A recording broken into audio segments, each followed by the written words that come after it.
I want to ask you something. What would you do if you went to a doctor with a symptom, a real symptom, something your body was telling you was wrong, and the doctor asked you one question, decided the answer was acceptable, and sent you home? No tests, no follow up, just, you're fine. Goodbye. That's what happened to my Greg. And it is part of why we almost ran out of time. When Greg first noticed rectal bleeding, he did what a responsible person does. He made a doctor's appointment. He showed up.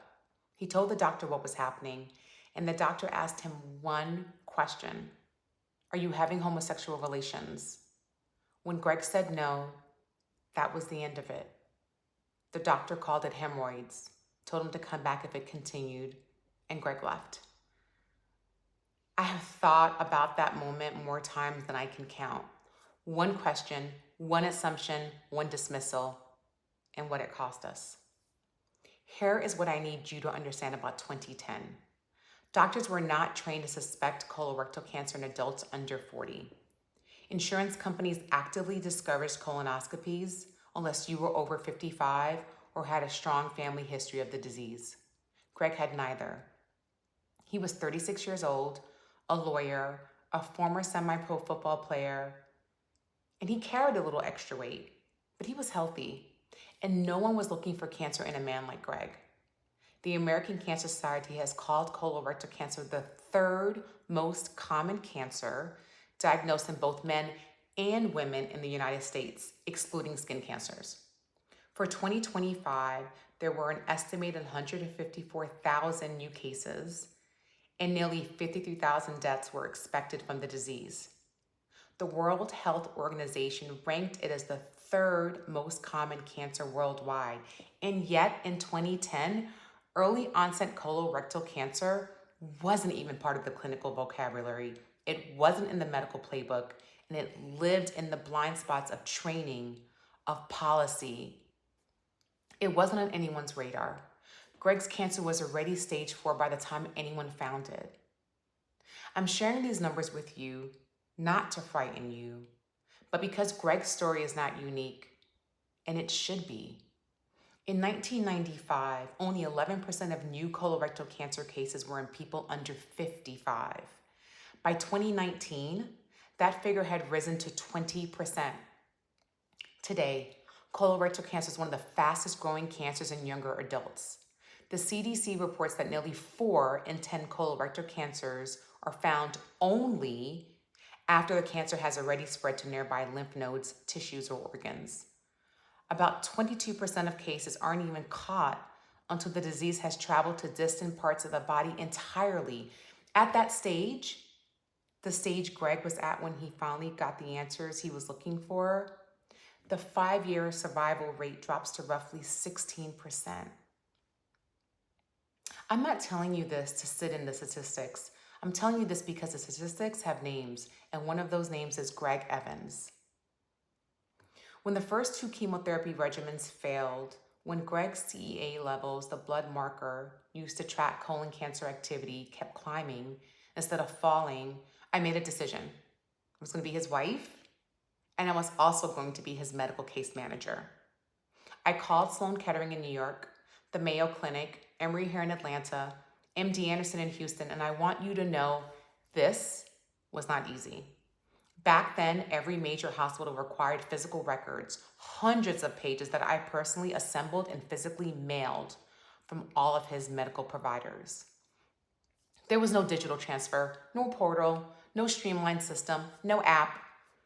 I mailed envelopes full of my husband's life, and then I waited. Our days fell into a rhythm: 2-week chemotherapy cycles, infusion days, blood draws, anti-nausea drips.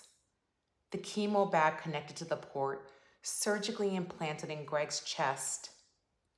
Follow-up appointments, then back to the beginning. Listen, I'm a lawyer.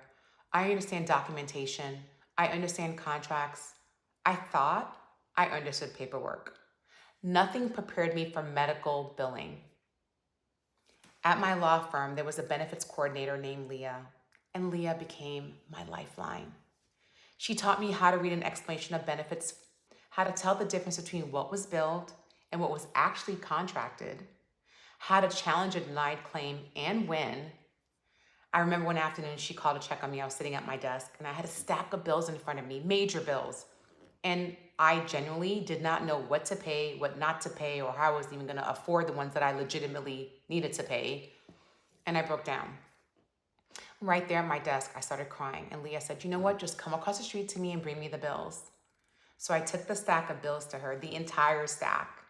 And she sat me down and went through every single bill with me and made phone calls to the insurance company on my behalf. She didn't have to do any of that. She just did it. For every patient navigating a catastrophic illness, there should be a Leah. Someone who sits down next to you, takes that stack out of your hands and says, let me help you with this. Thank you, Leah. I mean that with everything that I have. I want to make sure you see all of it, not just the hard parts, because those years were both the most painful and the most ordinary years of our lives, all at the same time. And that is something no one really tells you about living alongside illness. Life does not stop. It just changes shape. Greg coached Taekwondo when he had the strength. He laughed with the kids. He pulled magic tricks out of nowhere. And even on chemo days, especially on chemo days, he tried to lift everyone's spirits. He was so full of light that way. Even when he was depleted, he was giving. We learned to live between treatments, family dinners, birthday parties, orchestra performances, and band concerts. We showed up for all of it, life in 2-week increments. That was our normal, and I'm so grateful we had it. Years before Greg passed, I sat in the theater watching Hamilton. When Eliza sang, "Who lives, who dies, who tells your story?" I cried. The kind of crying you try to hide in a dark theater and can't. And I didn't fully understand why then, but I do now. When Greg passed away, I opened his laptop. We had talked about writing a book together, about his cancer journey, about what we had been through, and I expected to find drafts, notes, something. Instead, I found letters. Letters to me, letters to our children, but not his story.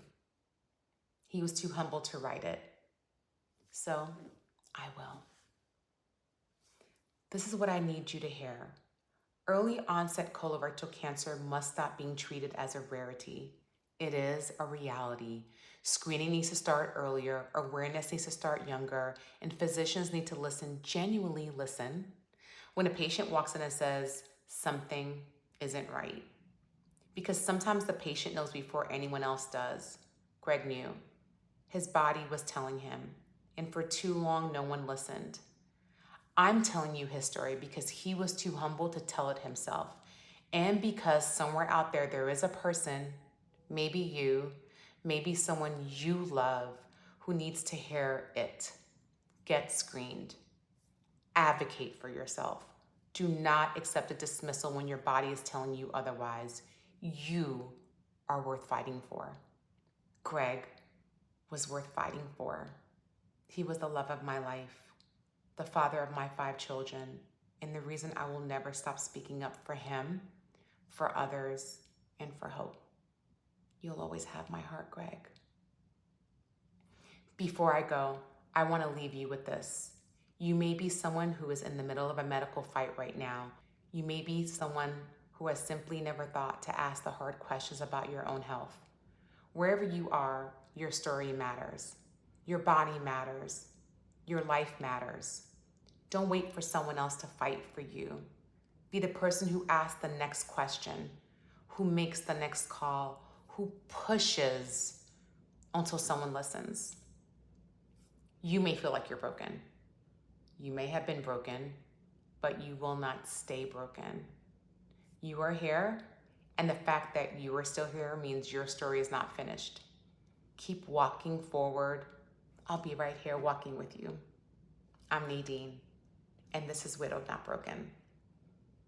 The resources and statistics referenced in this episode are linked in the description below. Thank you.